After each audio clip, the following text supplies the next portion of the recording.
सबसे पहली बात तो ये कि आप बार बार ये कह रहे हैं कि हमने कांग्रेस पार्टी के 3 नेताओं को बुलाया है। तो अब 3 बुलाएं, 6 बुलाएं, 60 बुलाएं, लेकिन अगर हम एक पार्टी के नेता हैं तो हम सबसे एक ही सवाल पूछा जाएगा। ऐसा तो होगा नहीं कि पवन जी से अलग सवाल पूछा जाएगा, हमसे अलग सवाल पूछा जाएगा, और हमारा जवाब भी एक ही होगा अगर हम एक पार्टी के हैं तो। और दूसरी बात, आपने कहा कि मीडिया पे दोष मत मढ़िए। बिल्कुल ठीक बात है। आज तक तो हम लोग यही पढ़े थे कि मीडिया लोकतंत्र का चौथा स्तंभ है और मीडिया अक्सर विपक्ष के साथ होता है। कोई सवाल जो है वो सत्ता से पूछता है। मुझे इस पे कोई गिला शिकवा नहीं है, क्योंकि आपने एक शायरी पढ़ी थी तो हम भी एक पढ़ देते हैं आपके लिए कि हमने इस दौर के अंदाज निराले देखे, फैसला कत्ल का कातिल के हवाले देखे। तो कोई बात नहीं है, ये वक्त की बात है और बिल्कुल आप पे कोई दोषारोपण नहीं है, गिला शिकवा नहीं है।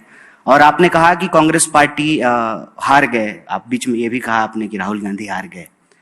कांग्रेस पार्टी हारे, राहुल गांधी हारे, ये 2 अलग अलग चीज नहीं है, ये एक ही बात है। पार्टी की जीत में राहुल जी की जीत है और पार्टी के हार में राहुल जी की हार है। राहुल जी की जीत से जो है पार्टी की जीत जुड़ी हुई है, ये अलग अलग चीज नहीं है। और इस बात में कोई दो राय नहीं है कि संख्या बल के हिसाब से हम देखें तो परिणाम जो है हमारे पक्ष में नहीं है। और आपने बिल्कुल सही आंकड़ा दिया है कि जो हिंदी पट्टी है उसके ज्यादातर राज्यों में बीजेपी की सरकार है। बिल्कुल ठीक बात है, फैक्ट है। सवाल यह है कि इस देश में भारतीय राष्ट्रीय कांग्रेस एक पार्टी है जो कई सालों तक सत्ता में थी, सरकार में थी। उससे पहले जो है आजादी के आंदोलन में हिस्सा ली, देश को आजादी दिलाई, और अभी विपक्ष में है। ये एक स्वाभाविक प्रक्रिया है।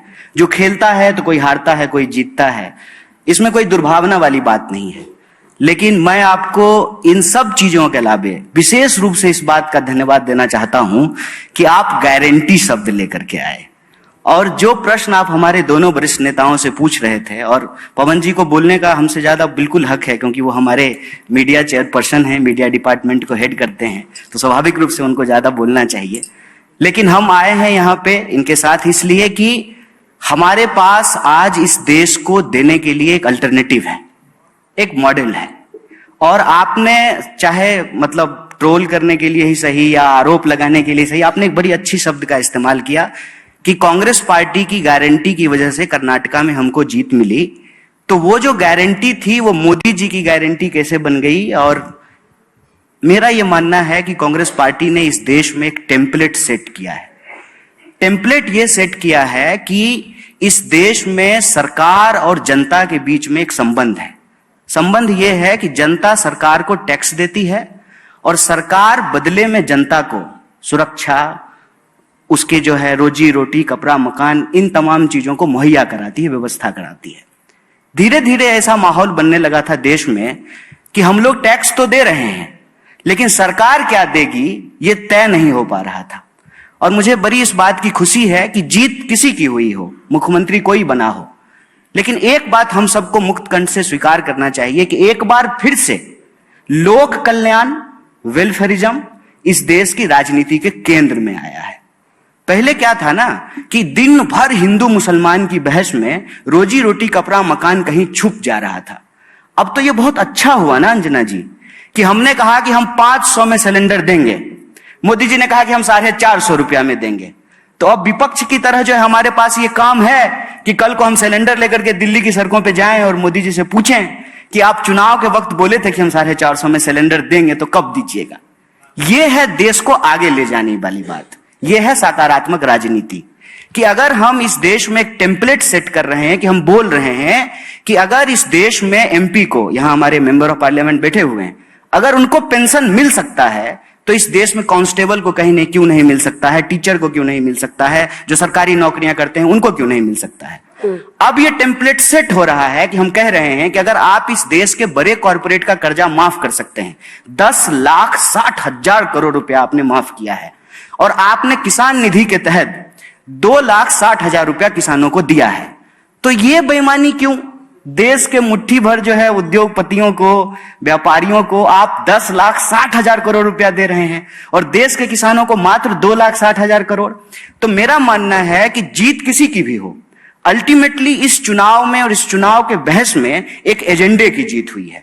और ये एजेंडा किसका है? वो एजेंडा है सरकार के तौर पे आपकी जिम्मेवारी क्या है। जनता के तौर पे किसकी भागीदारी हो रही है और किसकी भागीदारी नहीं हो रही है। महिलाओं को चाहे डायरेक्ट कैश ट्रांसफर हो, उनका खाता खुलना हो, सबको पक्का मकान दिलाना हो, 5 किलो अनाज हो, तो ये तो पुराने नेता हैं कांग्रेस के, आपको बताएंगे। इसमें से कोई ऐसी योजना नहीं है जिसकी नींव कांग्रेस पार्टी के द्वारा नहीं रखी गई। इंदिरा आवास योजना के तहत गरीबों को पक्का मकान बनाया जाता था। पीडीएस सिस्टम के तहत जो है गरीबों को जो है अनाज दिया जाता था। और डायरेक्ट कैश ट्रांसफर करने के लिए इस देश में आधार की योजना लाई गई। पहली बार ऐसा हुआ कि बायलैटरल एंट्री से कांग्रेस पार्टी एक ब्यूरोक्रेसी का सिस्टम लेके आई कि हम आधार कार्ड बनवाएंगे, सबका खाता खुलवाएंगे और डायरेक्ट कैश ट्रांसफर करेंगे। और मैं आपको याद दिला दूं कि 2019 में कांग्रेस पार्टी का जो एजेंडा था उसमें राहुल जी ने बार बार एक योजना की बात की थी, उन्होंने न्याय की बात की थी कि पूरी दुनिया में जब यूनिवर्सल इनकम की बात हो रही है, अगर हम ये कह रहे हैं कि दुनिया में भारत जो है फास्टेस्ट ग्रोइंग इकोनॉमी है, 5 ट्रिलियन की इकोनॉमी हम बन जाएंगे, तो फिर हमको ये देखना पड़ेगा कि धन का बंटवारा क्या है। जैसे अगर हम ये देखेंगे ना, अगर हम आज तक चला रहे हैं मान लीजिए, या ललन टॉप चला रहे हैं, तो अंजना जी को कितना सैलरी मिल रहा है, और अंजना जी का दफ्तर साफ करने वाला जो स्वीपर है उसको कितनी सैलरी मिल रहा है। एक अंजना जी की सैलरी में कितने ड्राइवरों को सैलरी मिल सकता है। ये जो धन का बंटवारा है ये देखना पड़ेगा, क्योंकि आंकड़ा ये कहता है कि इस देश में 1% लोगों के पास 99% प्रॉपर्टी अकोमुलेट हो गई है। तो 99% जो लोग हैं उनके पास जो है दोबारा रोजी के लिए, रोजगार के लिए, शिक्षा के लिए, कपड़े के लिए, उनके बच्चों के जो है भविष्य के लिए सरकार क्या उपलब्ध कराएगी। और मैं बहुत खुश हूं इस बात से, चुनावी परिणाम जो भी हो, कि एजेंडा कांग्रेस पार्टी का जीता है। और आप जान लीजिए कि जाति जनगणना का प्रश्न जो कांग्रेस पार्टी उठाई, उसमें किसी जाति को किसी जाति से लड़ाने का सवाल नहीं है, सबकी भागीदारी सुनिश्चित करने का सवाल है। आपका छीन करके किसी को नहीं दे देना है, लेकिन जिसको नहीं मिल पा रहा है वेल्थ का रीडिस्ट्रीब्यूशन कैसे करेंगे, ये सारे एजेंडे राजनीति में आए हैं। देश के नौजवान इस पे बात कर रहे हैं। और विपक्ष ने जो यह सवाल उठाया, जो गारंटी की बात की, फ्री बिजली देंगे, महिलाओं को फ्री बस यात्रा कराएंगे, 500 रुपए में सिलेंडर देंगे, डायरेक्ट कैश ट्रांसफर करेंगे, किसानों का कर्जा माफ करेंगे, जो लोन लेकर के स्टूडेंट पढ़े हैं उनका लोन कम करेंगे, रोजगार की गारंटी करेंगे।